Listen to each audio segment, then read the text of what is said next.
Hey guys, thanks for taking just a few minutes and watching this video. I really appreciate it, and I want to be the best steward of your time, and so I'll make this as short and sweet as I can, but this may take a little bit longer than our typical videos that I post at this site. But I just wanted to share a little bit of what's on my heart and where we're headed the next few days and weeks, and why and things like that. Just here lately, I've really been thinking and praying and planning and thinking and praying and planning and thinking. You get the idea of where we're headed this semester, and in light of ONENight just around the corner and so many other exciting things that we're looking at on the events calendar, but not just event wise, but just spiritually. What God has in store for us. So there's a lot of great things coming up, and I want to make sure that we are all on the same page, and make sure that I first and foremost am leading us in the right direction, because that's kind of a big deal. With that said, I want to share a little bit of what's been on my heart, my mind, just these past few days. This past week, it rained a lot, and it seems to be raining every day as of late, and it's a great thing, but with that comes a little bit of sunshine in between those showers, and we all know what happens with Oklahoma, with the heat, with the sun, and with the rain. That makes your grass grow like nobody's business. And so this past week, I had the distinct honor and pleasure of mowing our jungle.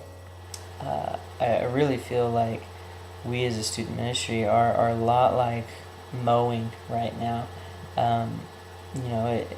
Things are going good. There's some things that need to be better, and so we're trying to trim them up and make things look a little bit better and do some things here and there, and that's great. But it seems as though mowing isn't that difficult of a task or job. You just keep walking in a straight line, keep your legs moving forward. Keep hold of the handle in front of you so that the engine keeps running, and you just keep walking. And then once you get to the end of wherever it is, of the end of the line of the yard, turn around and you do the same thing over again on another patch of grass, and you just keep at it. And after a while, the whole thing's done.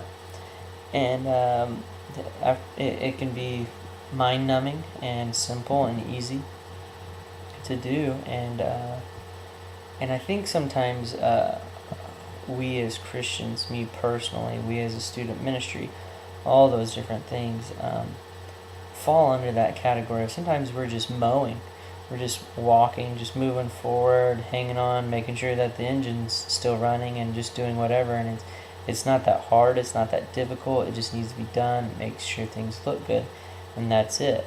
But I'm at this point right now, spiritually, personally, and as the youth pastor of Lift Student Ministries, that I believe that God's wanting more than just the mowing effort.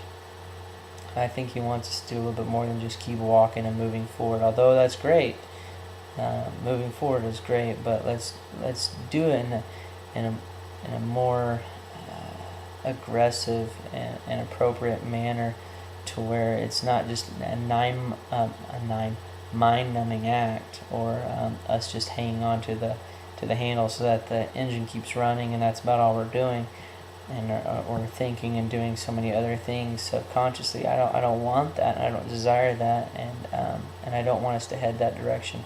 Not that we are right now necessarily, but I could see it happening if we don't do something drastic quickly.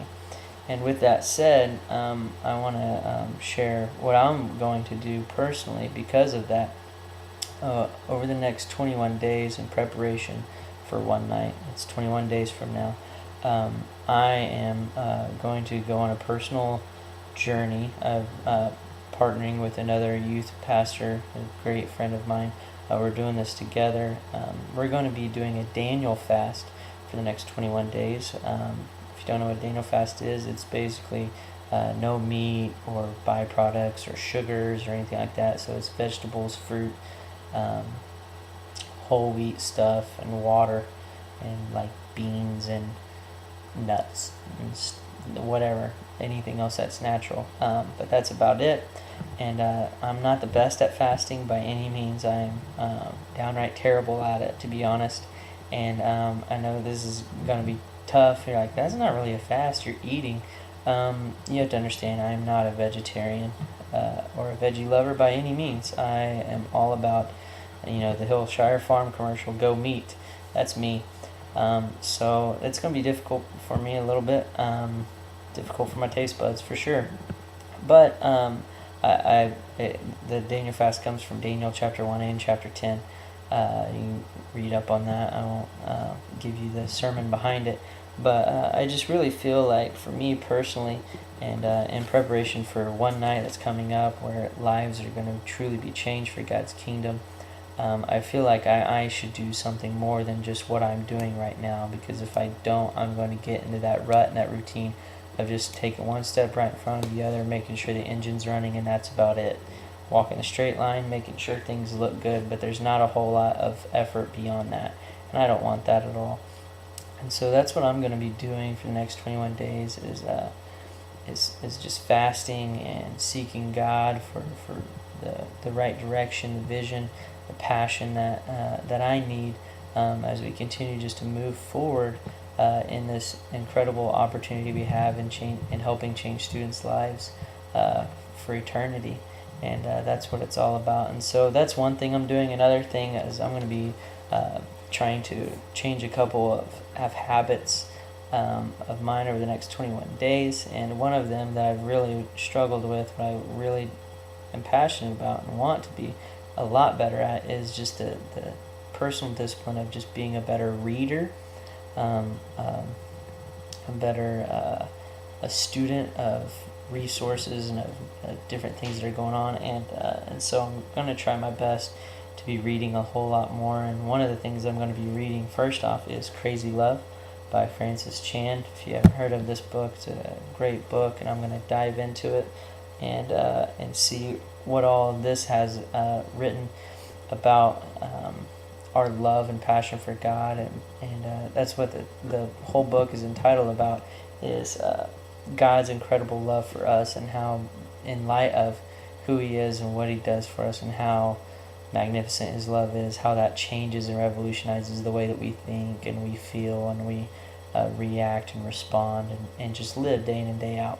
And so that's what's going on for the next 21 days of my life. And I say all this not to be bragging or sound like I'm super spiritual, but I'm doing this as a prayer request. First off, that you would pray for me, lift me up in your prayers over the next 21 days. It's not going to be easy, not going to be fun, but I know that it's going to be very rewarding, and I personally am not only going to reap benefits of it, nor is Becky and Adrian, but I believe Lift Student Ministries, our church, is going to benefit from it, because I don't think I'm going to be the only one doing this. I believe that God is laying it on some of your hearts as well. Maybe not to fast for 21 days with a diet like Daniel had. Maybe it's just fasting a couple things for a couple weeks, or maybe it's a couple meals here and there. I don't know. But I believe that God is going to lay it on your heart to join me in some sort of fast between now and One Night, as we prepare to see hearts and lives forever changed for His kingdom. And I say that not just for those students who are lost, who are going to be at that event that night, but for our students that we're with week in and week out, as a continual rise in their spirit for evangelism occurs, and that they just have a greater urgency and passion to reach out to their lost friends at their schools. I believe that is happening and will continue to happen, and will only become greater as we continue just to push forward, to move forward, and to seek God's face and do away with some of the things that make us go through the motions. And so with that said, please pray for me. Please join me, and let's just continue to move forward and see all the great and awesome things that God has in store for us in the next few days, weeks, months, and years to come. I'm excited, and thanks for your time. I love you guys. You mean the world to me and Becky. Couldn't do any of this without you, and I appreciate your partnership with us as we continue just to strive to make a difference in students' lives day in and day out. I love you. God bless, and I'll see you soon.